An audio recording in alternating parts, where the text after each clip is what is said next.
Halo Bapak-Bapak, Ibu-Ibu, kita akan terus melihat hikmat dari kitab Yakobus. Khususnya saat ini kita menghadapi banyak tantangan, banyak hal yang sulit.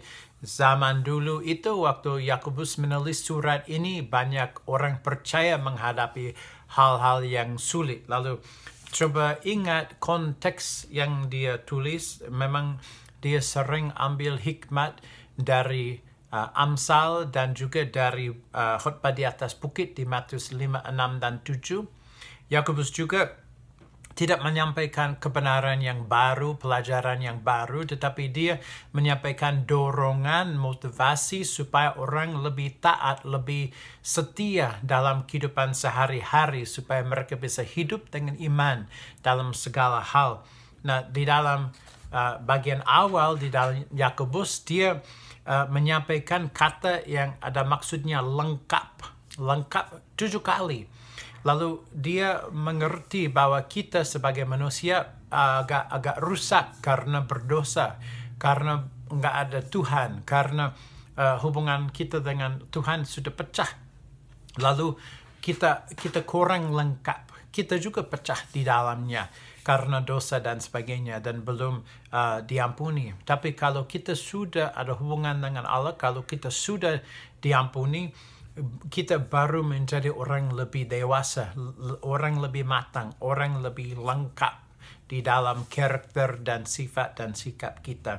Dan juga Yakobus sering menolong kita ingat, iman itu bukan kata saja, bukan perkataan saja, saya percaya, Tuhan memberkati, aduh haleluya. Tetapi iman itu harus melihat melalui kegiatan, melalui perbuatan, melalui buah.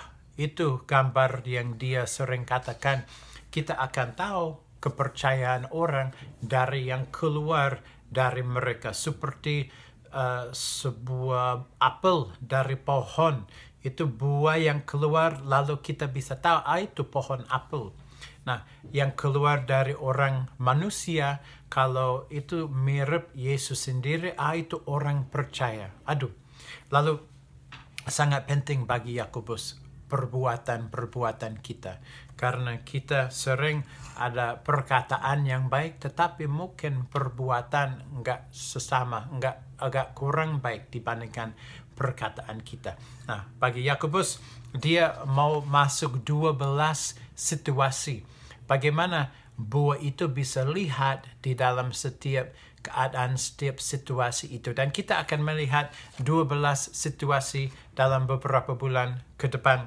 Untuk yang pertama, saya mau tanya, kalau Bapak Ibu ada favorite makanan, jenis makanan, favorite orang you paling suka, dan kalau ada favorite, kok mengapa you paling suka mereka? Kalau ada olahraga yang favorite-mu juga, mengapa kita sering pilih kasih? Mengapa kita sering memilih dan ada favorite di dalam kehidupan kita?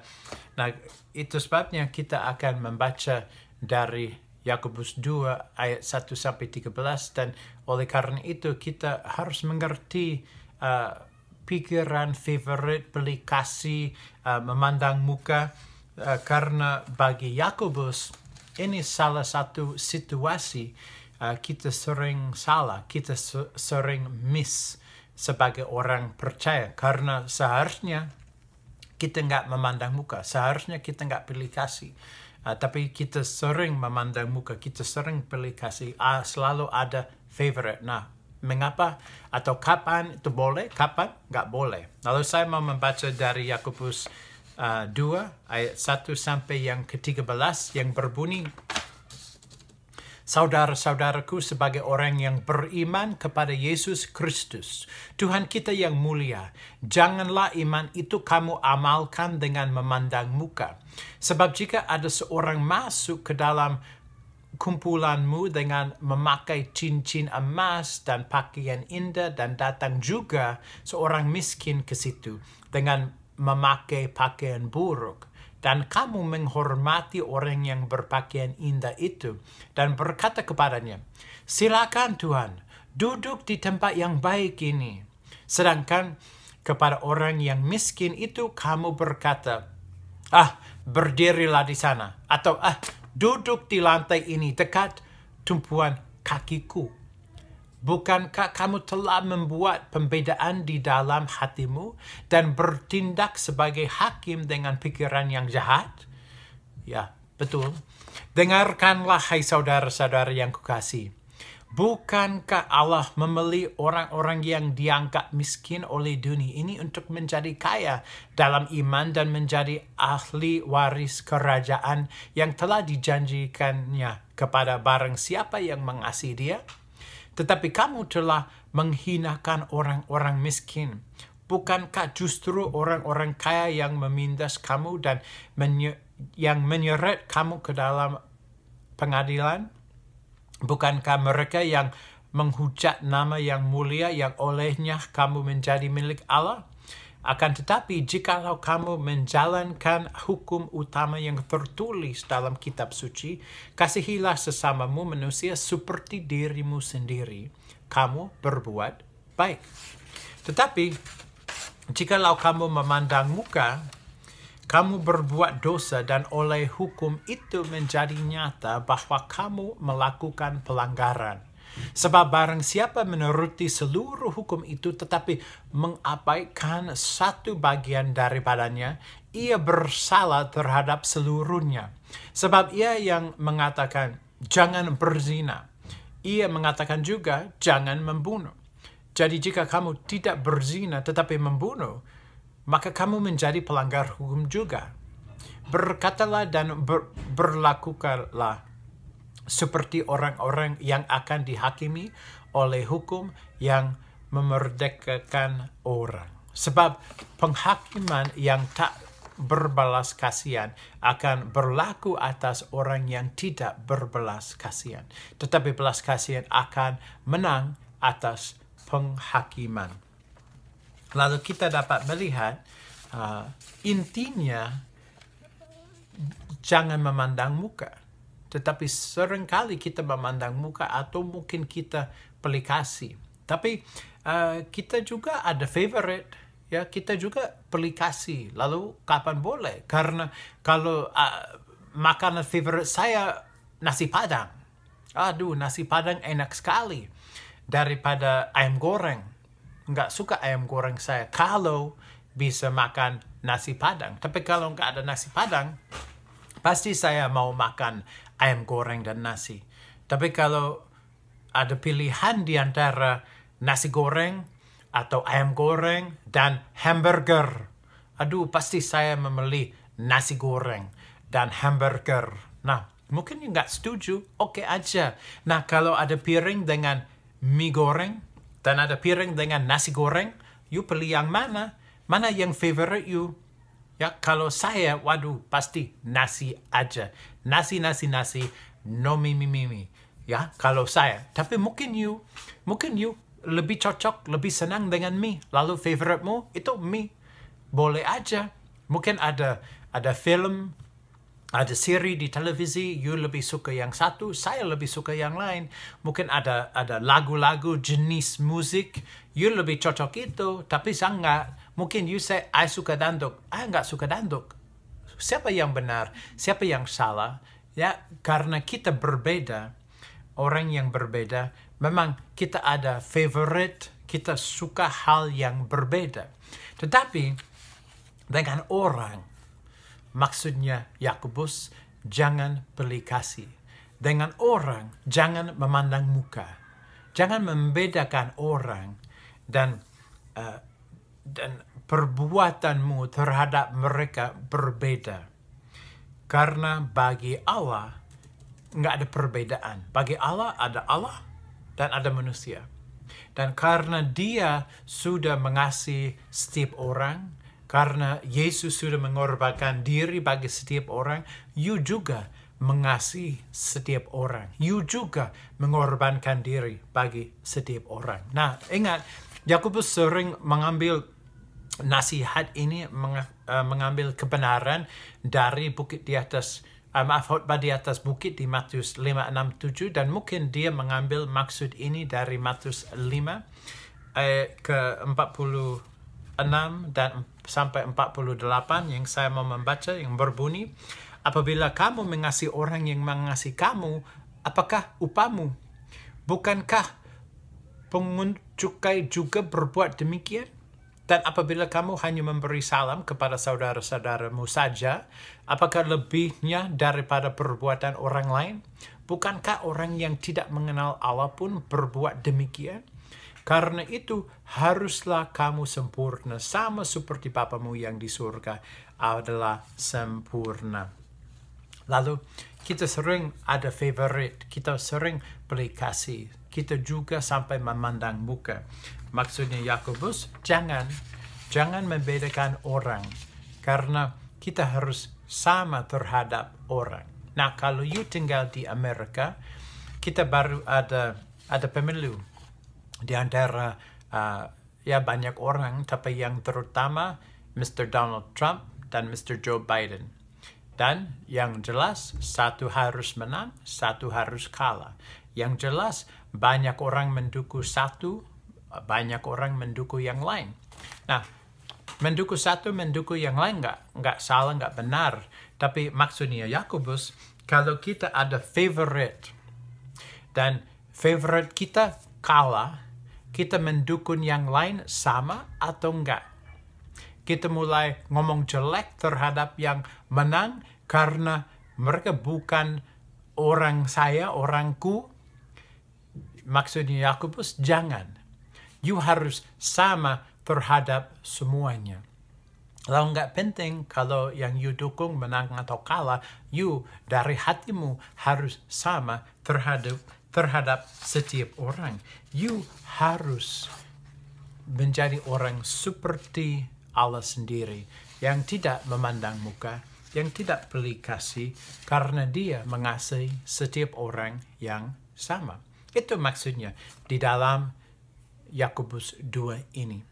Yesus datang dan dia sama terhadap setiap orang. Dia mengasihi setiap orang yang sama. Dia mengorbankan diri bagi setiap orang. Lalu sebenarnya kalau kita melanggar hukum Allah. Kalau kita enggak menerima orang atau mendukung orang atau mengasihi orang atau mengorbankan diri bagi orang, kalau kita senang dengan Trump dan Biden menang dan kita agak negatif terhadap Biden, sebenarnya kita melanggar hukum Allah. Kenapa? Karena Yakobus mengatakan di dalam ayat 8 dan 9, akan tetapi jikalau kamu menjalankan hukum utama yang tertulis di dalam kitab suci, kasihilah sesamamu manusia seperti dirimu sendiri, kamu berbuat baik. Nah, ini dari perjanjian lama. Salah satu hukum. You harus kekasihlah sesamamu.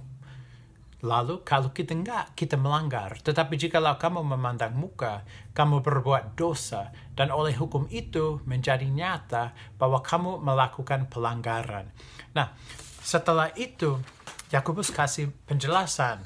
Mungkin kalau you enggak membunuh, tetapi you melanggar hal lain, walaupun you enggak membunuh orang, you masih melanggar hukum Allah. Lalu kalau kita melanggar satu biji, satu bagian aja di dalam hukum Allah, kita melanggar dan kita menjadi pelanggar hukum Allah. Lalu kita harus melihat manusia seperti Allah melihat manusia. Waktu dia melihat orang, dia tidak memandang muka.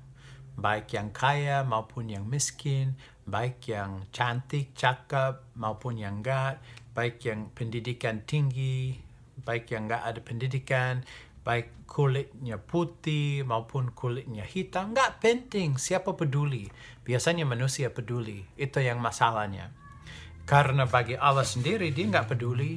Waktu kita datang dan kita di depan dia di surga, dia enggak melihat, kulit ini, warna ini. Enggak, dia enggak melihat, pendidikan ini. Dia enggak melihat, pekerjaan ini. Dia enggak melihat, jumlah uang ini. Enggak, ini enggak, wah, banyak cincin emas. Ini enggak ada cincin. Enggak.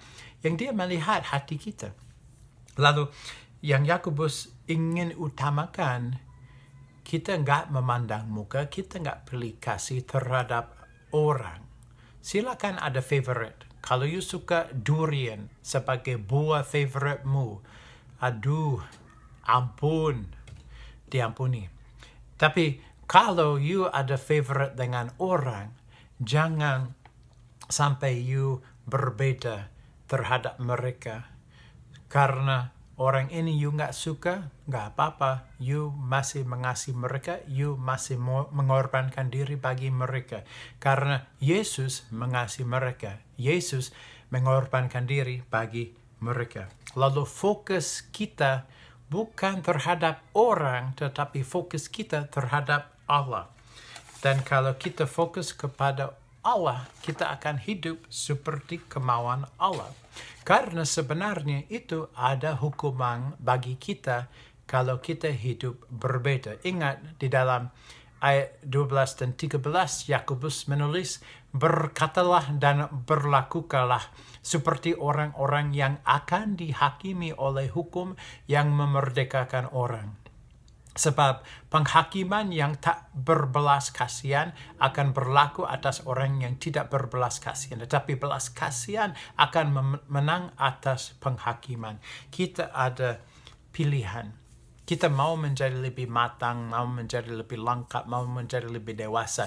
Salah satu cara kita menjadi lebih dewasa, kita nggak memandang muka, kita nggak beli kasih dengan orang, tetapi kita selalu memilih mengasihi dan mengorbankan diri bagi orang. Karena itulah yang Yesus lakukan. Saya mau tutup dengan dua ayat dari 2 Tawarik 19 ayat ke-6 dan 7 yang berbunyi, berpesanlah ia kepada hakim-hakim itu, bertimbangkanlah apa yang kamu buat, karena bukanlah untuk manusia kamu memutuskan hukum, melainkan untuk Tuhan yang ada beserta kamu bila kamu memutuskan hukum. Sebab itu kiranya kamu diliputi oleh rasa takut kepada Tuhan, bertindaklah dengan seksama karena berlaku curang, memihak ataupun menerima suap tidak ada pada Tuhan Allah kita. Kita harus memilih yang benar karena kita memilih bagi Allah. Lalu mudah-mudahan kalau kita melihat hikmat dari Yakobus dan aplikasi bagi kita untuk melakukannya, kita akan sama kepada setiap orang dan kita akan menerima dan mengasihi setiap orang, khususnya orang yang sulit dikasihi. Karena Yesus tetap mengasihi mereka dan Yesus tetap mengorbankan diri bagi mereka sama seperti dia melakukan bagi saya sendiri. Saya perlu sekali menjadi lebih dewasa, lebih lengkap, lebih komplit, dan melalui langkah ini saya bisa menjadi lebih seperti Yesus. Tuhan memberkati. Amin.